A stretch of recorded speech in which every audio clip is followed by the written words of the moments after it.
আসসালামু আলাইকুম। আনেরা কেমন আছেন? আই তো বালাই আছি। আজকে লই আইছে আন্নগদের একটা ফুডিং, এটা হচ্ছে গিয়ে বিস্কুট ফুডিং। এই ফুডিংটা বানানোর লেগে প্রথম ঠেলাই কিন্তু আমি একটা পাত্রের মধ্যে লই লিছি চিনি আর সামান্য পরিমাণ লই লিছি পানি আর ক্যারামেল, যেমনি আপনারা তৈরি করেন হেমনি করে ক্যারামেল তৈরি করে লইলাম। ক্যারামেলটা তৈরি করে এটা দেখতেছেন গুড়াই গাড়া দিতেছে। ও মায়া মায়া গো, এটা যে মাঝখানটা লাগে না এটা কোনো কথা? যাই কোনো অসুবিধা নেই, মাঝখানটা কিন্তু চিনিটা পরে নেই, এটা কোনো অসুবিধা হইতো না। আর একটা পাত্রের মধ্যে ওখানে লই লিছি গুঁড়া দুধ, কতক্ষণ গুঁড়া দুধ লই লিছি 1 কাপ পরিমাণ, এর মধ্যে দিয়ে তুমি 1 কাপ সামান্য পরিমাণ চিনি মানে 2 টেবিল চামচ লই লিছি চিনি।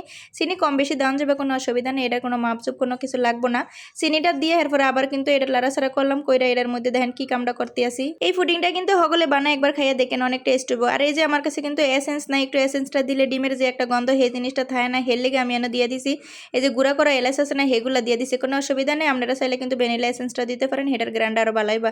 আর এই যে বিস্কুটের রহস্য, এমন একটা বিস্কুট না, 2টা বিস্কুট লয়ে এলুম গুঁড়া করে, সেই 2টা বিস্কুট ব্লেন্ডারও করতে পারেন গুঁড়া, আবার চাইলে পাউডার ফিশা করতে পারেন গুঁড়া, কোনো অসুবিধা নেই। অনেকে মনে মনে ভাবতেছেন যে এনে বিস্কুট দিয়ে দিচ্ছি মনে অন্য কিছু দিব না, এনে বিস্কুটও দিব, দুধও দিব, আবার ডিমও দিব। একবারে যেমনি পুডিংটা বানান হেমনি করে দিবেন, কিন্তু এর মধ্যে টোস্ট দিলে কিন্তু অন্যরকম একটা ফ্লেভার আসে, এটার ঘনত্বটাও বাড়ে আর খুব টেস্ট হয়। এইবার এর মধ্যে দিয়ে দেবো শুকনো উপকরণের মধ্যে দিয়ে দেবো গরম পানি, হালকা গরম পানি দিয়ে দেবো, দিয়ে অনবরত লাড়াছাড়া করবো। আর বিস্কুটের মধ্যে যায় যে কালাজিরা মেলাজিরা আসলে সেগুলো কিন্তু সব বাইরে উঠতেছে, কোনো অসুবিধা নেই, এগুলো কোনো অসুবিধা করবো না, আপনারা খাইতে ভালো লাগবে। মানে যেই কামটা করবো সেই কামটা হইলো গিয়ে এর মধ্যে দিয়ে দেবো 2-2টা ডিম, 2-2টা ডিম দিয়ে দিবেন, আশের ডিম, মুরগার ডিম, গোড়ার ডিম, যা মন চায় তার ডিম দিয়ে দিবেন। দিয়ে এরপরে কিন্তু সুন্দর করে চিংকন স্টেনে লাড়াছাড়া করবো, বালা করে লাড়াছাড়া করতে হবে যত সন্না পর্যন্ত একটা সফট না হইব। এই তো আমি মোটামুটি হ্যান্ড উইক্স দিয়ে লাড়াছাড়া করতে করতে দেখতেছি যে মোটামুটি এটা সফট হয়েছে, ঘনত্ব হয়ে গেছে গা। এরপরে কিনবো এই যে মোল্ডের মধ্যে দিয়ে দিছিলাম চিনিগুলো ক্যারামেল করে রাখছিলাম, সেই ক্যারামেলের মধ্যে হনে দিয়ে দেবো। ক্যারামেলের মধ্যে দিয়ে এরপরে যে কামটা করতে এসেছি, একটা পাত্রের মধ্যে পানি বয়ে রাখছি, পানির মধ্যে কিন্তু আবার অবশ্যই একটা স্ট্যান্ড দিয়ে দিছি। এরপরে এই যে বয়ে দিতেছে, দুয়া উঠতেছে, দেখতে আছে না, একটু আগেও বয়ে রাখছে। ও মাগো বাইয়া গেছে, এটা কোনো কথা হইলে বাইয়া গেছে, কোনো অসুবিধা নেই, একটু পানি উড়াই লইতে হইবে, কারণ নাইলে এমনি বাইয়া যদি দৌড়াদৌড়ি করে হেরে তো সাঁতার কাটতে দেয় নাই, হেরে তো দিছি আমি হিদ দেওয়ানোর লেগে। আমি একটু পানিটা কিন্তু কমাই এরপর ডাকনাটা দিয়ে দিলাম। আর এই যে ছিদ্র আছে একটা, হুলাকটা কিন্তু বন্ধ করে দিবেন, এই হুলাক কিন্তু বন্ধ না করলে কিন্তু সব বাফা বাইরে যাবে গা।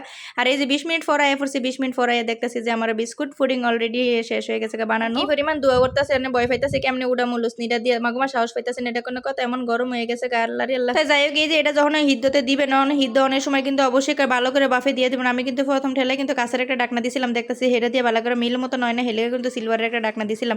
তাই যাই হোক, এরপরে আমি ফ্রিজে রেখে দিলাম, এটা উড়ানের পরে দেখছি ফ্রিজে রাখছি প্রায় আধা ঘন্টার উপরে, ঠান্ডা হওয়ার পরে এই জন্য লইয়া আয় পড়ছে। এরপরে দেখেন বাইরে পুরো এটার পোলাফাইনে কিন্তু এটা উল্টাইতেছে, পোলাফাইনের ইচ্ছা এটা উল্টাইবো কাটবো। যাই হোক, এরপরে হেরা উল্টাইতেছে কাটতেছে, এই হচ্ছে অবস্থা। আর এই তো ফ্রিজ থেকে বাইর করে এরপরে কিন্তু দেখেন কাইটা কুইটা লাইতেছে, খাইও লাইতেছি। আপনাদের কাছে ভিডিওটা কেমন লাগছে? যদি ভালো লাগে অবশ্যই লাইক কমেন্ট শেয়ার দিয়ে রাখবেন, আর পরে কিন্তু আমার পাশে থাকবেন। আর যদি ইউটিউব থেকে দেখে দেখেন অবশ্যই কিন্তু সাবস্ক্রাইব করে রাখবেন। আর যারা আমার ফেসবুক থেকে দেখতেছেন অবশ্যই পেজটা ফলো করে রাখবেন। সবসময় যদি এমন ভিডিও দেখতেছেন অবশ্যই আমার পাশে থাকতে হবে। আর আজকের এই ফুডিংটা কিন্তু একটা আপুর রিকোয়েস্টে বানাইছিলাম। আমি যখন এই ফুডিংটার শর্টস ভিডিও দিচ্ছি তখন একটা আপু বলছিল যে আপু ফুল ভিডিও দিয়ে আমি বিস্কুটের ফুডিংটা একটু দেখতে চাই, এই জন্য আপুকে বানিয়ে দিয়েছি। আপু তুমি যদি দেখতে থাও অবশ্যই আমার এই ভিডিওটাতে সুন্দর একটা মন্তব্য রাখবা, তাহলে আমার সার্থক হবে যে আপুর জন্য এই ফুল ভিডিওটা আমি দিছি।